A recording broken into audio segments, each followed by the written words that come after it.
Hi, my name is Bente, I'm the Norse witch, and I thought, now that we are here in the Northern Hemisphere, in the dark half of the year, everyone is kind of retreating into their homes, spending a lot more time inside than outside, we could talk a little bit about household spirits in Scandinavian and Northern German folklore. First of all, though, why am I talking about Scandinavian and Northern German folklore? That is simply because the region around the border between Denmark and Germany, that is the northernmost strip of Germany and the southernmost region of Denmark, this region is usually seen as like one region called Southern Jutland. I don't know if this is the correct pronunciation in English.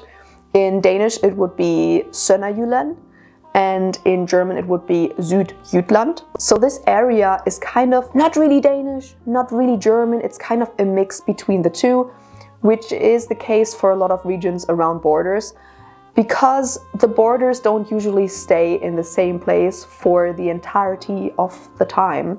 So, for example, the border between Denmark and Germany, it has moved south, it has moved north, but it was always around that region. So either the entire region was German or the entire region was Danish, or like it is now, it was separated between Denmark and Germany. With it being Danish, German, Danish, German, it was a big area of conflict, but also a big area of cultural exchange. And with that, of course, folklore was also exchanged. The area, for example, that I come from, the northernmost strip of northern Germany, it has actually been Danish a long time. It only officially, finally became German in 1866, I think. Of course, Germany, as we know it now, did not even exist back then. It was Prussia back then. But that was when it kind of finally became officially German. But up until that time, it has been shifted and culture has been exchanged. And I mean, culture is being exchanged still, because in southern Denmark there is a big German minority and in northern Germany there is a big Danish minority. So there's a lot of cultural exchange, and we see that in the folklore. If you look at the folklore of villages and cities, for example, in the northernmost strip of Germany, it seems more Danish than German. And the further south you go, the less Danish it becomes, basically, which is kind of interesting. So that is why I decided to not call this video Household Spirits in Scandinavian Folklore, because it's not just Scandinavian folklore, it's also Northern German folklore. And I want to emphasize that in every single friggin' video.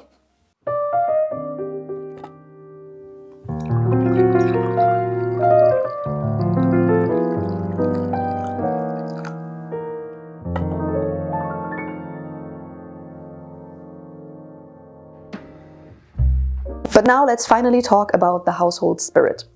The household spirit, depending on the country and the area, has different names, but the characteristics of that spirit are very similar. So, for example, you might know the Tomte in Sweden. That would be the name there, whereas, for example, more in Norway and in Denmark, it's called Nisse, and in northern Germany, it's called Nis Puk. I have seen two other names for the same spirit that were completely out of that group. In Amrum, for example, which is an island in the North Sea in the very northern part of Germany, I have seen stories where it was called Onnabenkis. I have no clue where that's coming from, but I thought I would mention it. And interestingly enough, I have seen a story, one single story, from the Elbe region, so actually a little bit more south than the area in which we would expect this kind of spirit. And there it was called Guter Johann.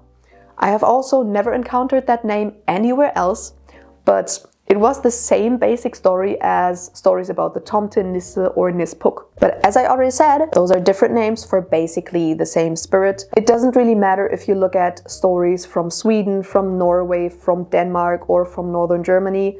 These spirits are insanely similar. They are always very small, the height of a small child. Sometimes it's specified as the height of like a 3 or 4-year-old, but it is still an adult, because it is often described as having a very big beard, often also seen as having some kind of pointy red hat on. That is actually where the typical little Tomte figures from Sweden come from. I mean, of course, it's a little bit cutesified nowadays, but that is actually how the household spirit was described to look like. And this household spirit is not necessarily very extroverted, so it is said to kind of live in darker corners of the house or the farm.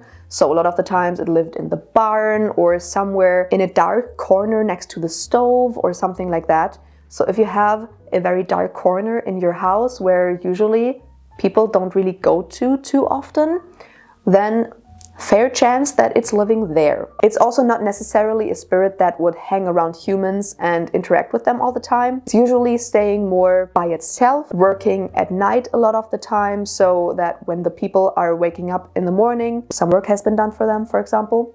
So it's usually keeping for themselves for the most part, apart from if it's angry. Because by far the most common stories you will find about the Nisse, the Nis Puk, or the Tomte are stories about them receiving offerings and what happens when they don't receive those offerings. There are basically three things that are important when you have a Nisse, a Nis Puk, or a Tomte in your house.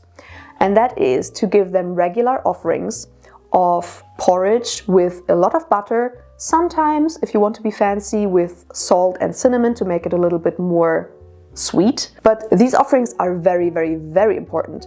There are so many stories where people forgot to give the offering or forgot the butter or hid the butter under the porridge so that the spirit couldn't find the butter, or where they just did not want to give them offerings anymore. And those stories were all about the same concept. If you don't give the Tomte, Nisse, Nis Puk these offerings, they will get very angry and they will either play a lot of nasty tricks on you, or they will even kill you, or they will kill your cows or your sheep, or they will completely leave your household, and that will have a big nasty effect. Because if you do that, if you give them the offering of porridge, either some stories talk about it being given daily, every single evening, some talk about every Thursday, and some talk about Christmas Eve in specific. If you do that, also if you are respectful towards them and don't talk shit about them, and if you are not being lazy, if you do these three things, if you work on your house, keep everything clean, do your work, if you give them their offerings, and if you are respectful towards them, then they are said to bring a lot of fortune and a lot of wealth to the household, and then they will also help a lot around the household. So it is always said in all of these stories that if people were handling their household spirit the correct way, then they would become very wealthy people. The spirit will help around the house, make sure that, for example, when a maid would wake up too late, that a little bit of their work would already be done. It always revolves around helping around the house and bringing a lot of fortune and wealth to the house. But if people didn't give the offerings, forgot the offerings, if they tried to play a trick on them by hiding the butter under the porridge, or if they said nasty things about the spirit, or if they were just very lazy, then the spirit would get angry and would either leave the household or would play tricks on them, very nasty tricks, sometimes would kill the cattle or people, and all of that would basically lead to the household becoming very, very poor. They would have no luck anymore, everything would go to shits basically. In essence, having a Nis Puk, a Nisse, a Tomte, some kind of this household spirit in your house was a very, very fortunate thing. Everybody basically wanted one. So of course, there were also ways to get one. I even found this one very specific story where in one town in Schleswig, in Germany, people would make those little porcelain statuettes that basically look like a Nisse or a Tomte or a Nis Puk, and they would make clothes for this little statuette and like give them a bag of money and things like that, and then give that little thing to newlyweds as a present when they would move into their first flat or house. And that was basically said to give good luck to them. I don't necessarily know if these little typical Yule Nisse statuettes that we know from Sweden, that are very popular there, if they have the same background, but I would assume so. I also found one very specific story from northern Germany where a person was moving into a new house and they were like, oh, you know what, I want a Nis Puk. That would be very, very convenient for my house to have a Nis Puk.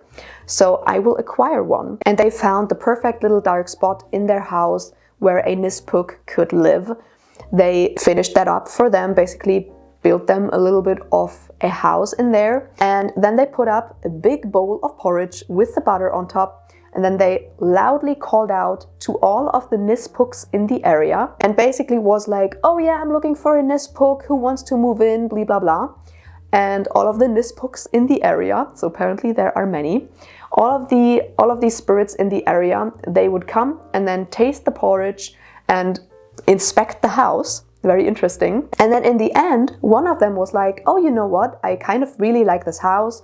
The porridge was good. There was a lot of porridge. The person looks nice, so I will move in here. So you see, if one of those household spirits would reside in the house, would of course depend on the person that's living there and on the offerings, but also on the house. So it seems like a Nis Puk or a Nisse or a Tomte would only really reside in one house if they liked it there, and if they didn't, they would leave. But I think it's also very, very interesting to see the story because he called out for all of the Nis Puks in the area. So it seems like it's not necessarily a specific type of spirit that just happens to live in houses and that happens to be tied to households and farms, but it seems like it's actually some kind of spirit that would normally live somewhere else. There are also stories where Nis Puks would leave the house, or Nisses or Tomtes would leave the house and move back to where they came from.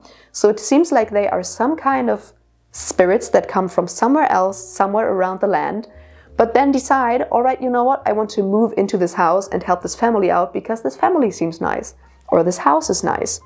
So you see, you can acquire a Nis Puk, but they are not necessarily bound to your house. They can leave whenever they want.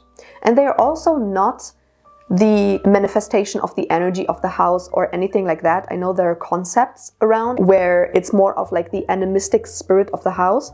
It's not like that. It seems to be a separate spirit that just decides, you know what, I want to move into this house. And then of course, it's the question, is it an elf? Is it some kind of other land or local spirit? Is it the spirit of a dead person? I could not find a specification on that, but I could see all of those happen. What you also figure out if you read a lot of these stories about Tomtes and Nisses and Nis Puks is that they were extremely loyal to their families when treated right. So loyal that they would sometimes even move with the family to a new house. So they are definitely not tied to a house. Sometimes they would stay there even if a person moved out and a new person moved in, because we can see stories where a person moves in and basically has to appease the spirit that's living there, or a neighbor, for example, had good luck in a house because they treated the spirit right, but then another person moved in, didn't treat the spirit right and had a lot of bad luck and were very poor, and then another family again moves in, treats the spirit right, and again becomes wealthy and lucky. So I guess the spirit, if it liked the house a whole lot more than the family, it would probably just stay in the house. But if it really liked the family, it would move with the family to a different house. And now the last thing that I personally found very interesting is, especially if you read stories from Scandinavia, not necessarily in the stories from northern Germany, so there seems to be a little bit of a difference there. But yeah, if you read stories about the Tomte and the Nisse from Scandinavia, you see that there are a lot of stories about them not just magically making the people rich, but actually stealing things from the neighbors. So stealing milk, or stealing hay, or stealing fodder, or anything like that.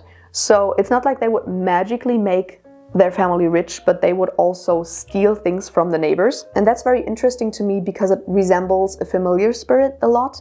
And in trolldom, there are specific familiar spirits that would be created to basically bring things. And a lot of the times they would be said to steal things from the neighbors. So there seems to be a little bit of an overlap. And these stories around the Tomte or the Nisse stealing from the neighbors, and sometimes even getting into fights with other Tomtes and Nisses from the other farms when they would meet each other, stealing from each other's farms. Those kinds of stories don't really exist in northern Germany. I don't know if that's a coincidence, but I thought it was interesting. In northern Germany, it seems to be more about the spirit just attracting wealth and fortune for the farm or for the household. Whereas in Scandinavia, of course, those stories also exist, but there are also stories about them actually actively stealing. But yeah, with that being said, that is everything that I wanted to talk about today. I personally have a big love for all stories about Tomtes and Nisses and Nis Puks. I think they're just kind of adorable and funny. And reading about all of the pranks that they play on the people who talk shit about them, it's just funny because they had it fucking coming. But yeah, basic takeaway, if you have a household spirit, if it is a Tomte or a Nisse or a Nis Puk, make sure to give them regular offerings. Make sure to treat them with a lot of respect. And make sure to not be lazy around the house. And then they will make sure that you are very fortunate, very wealthy, and they will help you around the house. Once I am moving into my own house, I will definitely make sure, if it doesn't already have one, that I will definitely acquire a Nis Puk. And with that being said, I hope you enjoyed this video. If you did, make sure to subscribe and give it a thumbs up. And ring the bell down below so that you are notified whenever I upload a new video. Feel free to check out my other socials, and if you want to support this channel, then check out my Patreon or my YouTube membership. And I will see you in the next video. Bye!